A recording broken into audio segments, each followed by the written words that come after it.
deals not yet signed. It's kind of like when you see the housing market spike in some areas, like a home sold, and then 3 months later, a similar one a few blocks over is now selling for 30% more. And it's like, wait a sec, how did that happen? And the price, and then it just over time, in a short period, boom, boom, boom, what would be considered a similar type of home is now, over the course of a year or 2 years, just thinking of what the salary cap jumping up as high as it is over the next little bit. I'm sure that's what players are trying to avoid. Those that would be considered in a similar realm in terms of percentage of the cap, depending on when your contract comes due.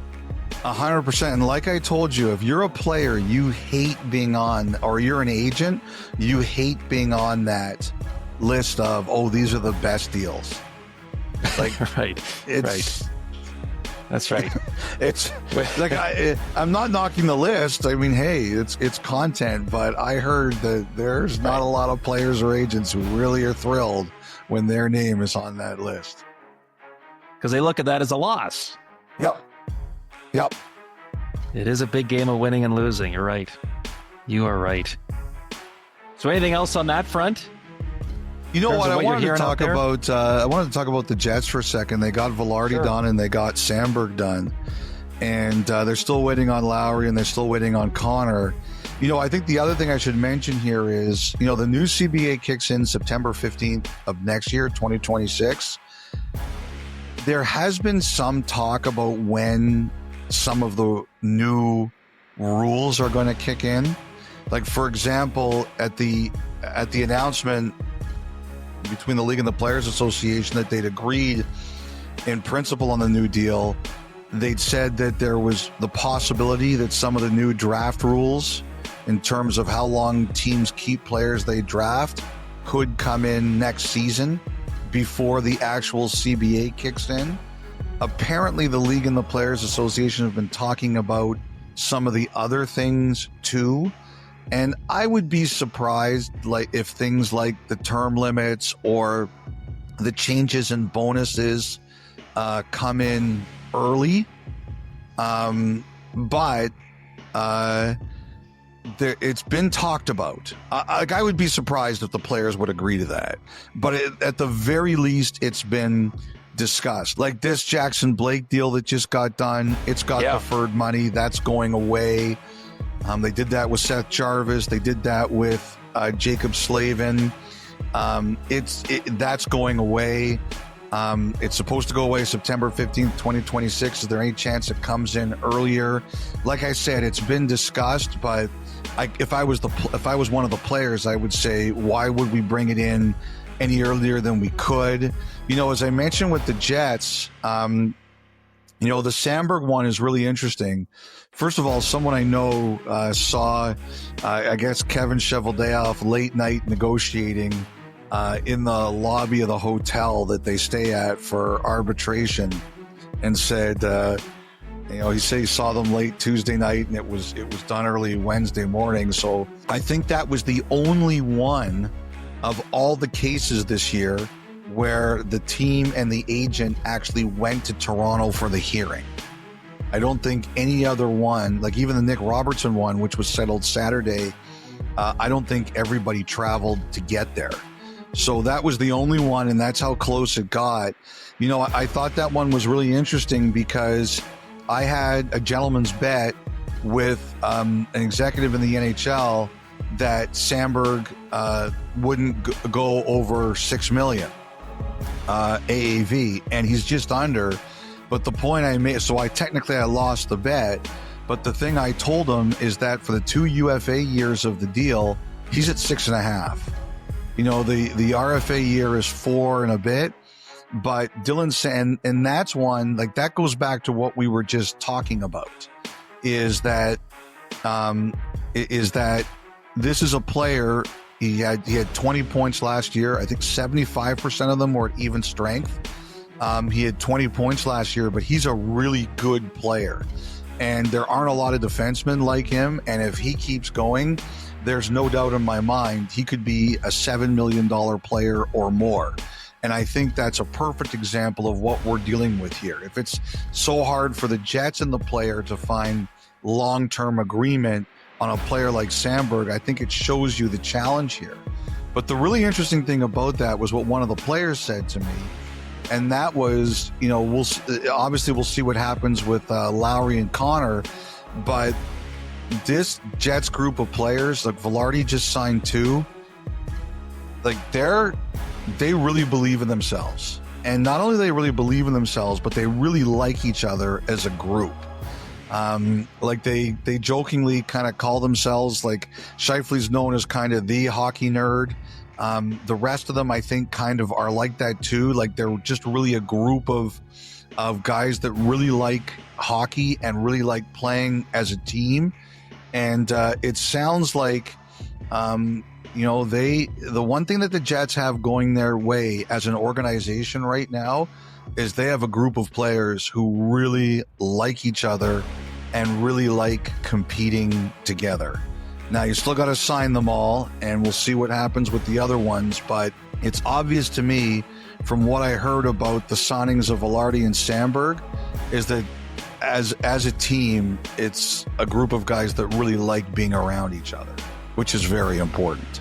Yeah, and music to the ears of Jets fans, of course, given the narrative that has surrounded that market for many, many years. That's fantastic to hear. Were you surprised that any of the negotiations that were slated for an arbitration hearing, none of them reached that point?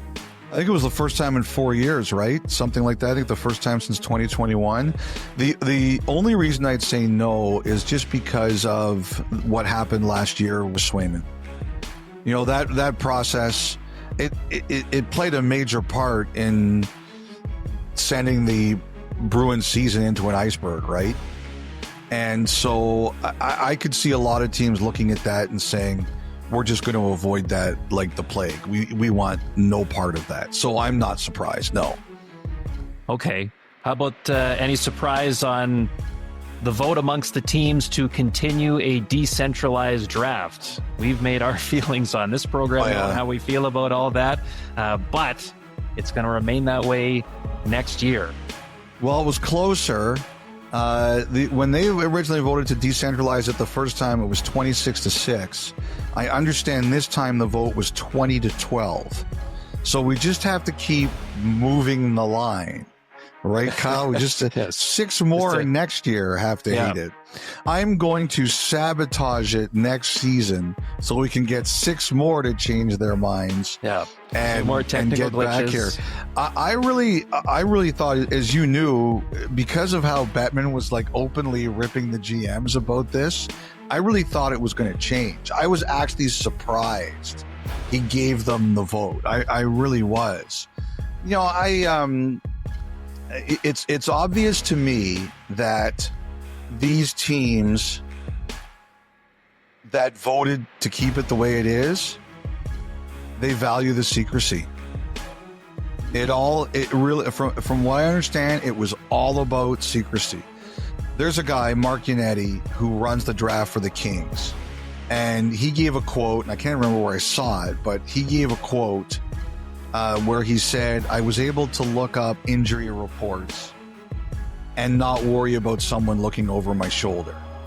And I understand that was a big deal. Like, people just said, I could talk to people at my table, or I could have a conversation without worrying who was listening to me. And like one guy said to me, I think people read lips. I'm like, come on. And he goes, I think people do read lips. Everybody's got a camera right now. I was worried about getting my lips read. And he was serious about it. And that's how they feel.